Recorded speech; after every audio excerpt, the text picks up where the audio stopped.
minutes of time on. Port Adelaide, there it is! Port Adelaide, the Premiers in 1977, centenary year, and triumph for John Cale. 1977 was incredibly significant. Now, I was just 11 years old. We'd all seen the horror of 1976 when we should have won. And on that, I think that's where the basis of 77 starts. The minute that game finished, I reckon was the moment that Port Adelaide put a flag in the ground and said, nah, never again.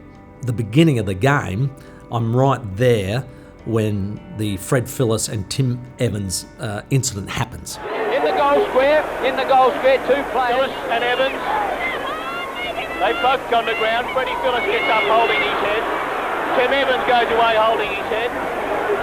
They must have both got hit by a bolt of lightning. They're both holding their head.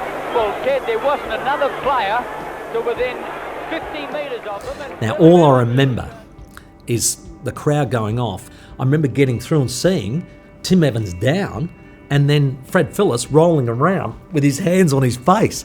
And we're going, what happened? And the older people in the crowd were saying, he king hit him and then dived on the ground and all the rest of it. And it was just going off in the crowd. They wanted to jump the fence. Siren, end of the second term, half-time in the grand final of 77, and Corns and Spry into it at half-time.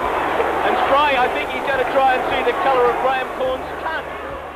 The half-time was very emotional because, I actually saw, Russell not throw a punch, but he got in there. That's the first time I actually saw he was angry. And he was, grabbing players' goonies and just throwing them out the way. He was so strong, he was like a bull. I do remember talking to Russell about it. And Russell said, I'll let it go for a while, but then I thought, he's not going to let go. And he went up and said, Jack, tap out, let him go. I think he's turning blue. But what it did was it set a bit of a tone to say, no, we're not backing down. This is our day. We're going to make sure it's our day.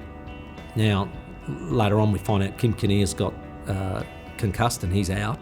Daryl Cale had, I think, his groin ripped off the bone. He was out. And Ivan Eckerman had this really bad corky. And when they came down in the rooms, they said, well, somebody's got to go back out. And the only one that was possible good was Ivan Eckerman. Eckerman with that bad leg.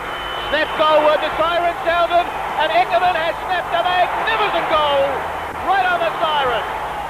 Ivan Eckerman with that heavily strapped try, snapped towards goal as soon as the ball had left his boot, the siren sounded. So everybody's in suspense, and it is a little bit like we're hanging on, and we're desperate to win this game. And Glenelg came; they just kept coming. So full credit to them; they weren't giving in. And the crowd is on edge because we can't have a tragic loss here. We can't. It's just cannot be repeated. And when that siren went, I just couldn't get to the huddle around Russell Ebert. And the interesting thing, I know he spoke such an amazing phrase when he lifted the cup. But the first time I actually thought this win was bigger than that. It was about Port Adelaide, it was about the community, it was about knowing I could go to school, I catch that school bus and I was going to walk 10 feet tall, and that's how I felt. It was just such a great moment in watching sport and being part of sport and being part of Port Adelaide's community. But when that siren sounds, Russell describes it best.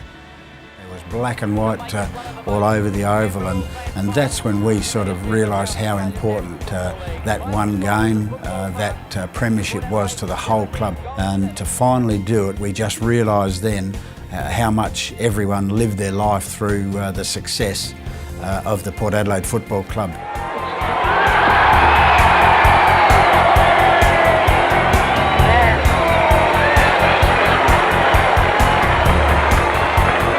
Taken us a bloody long time, but by Jesus, worth it.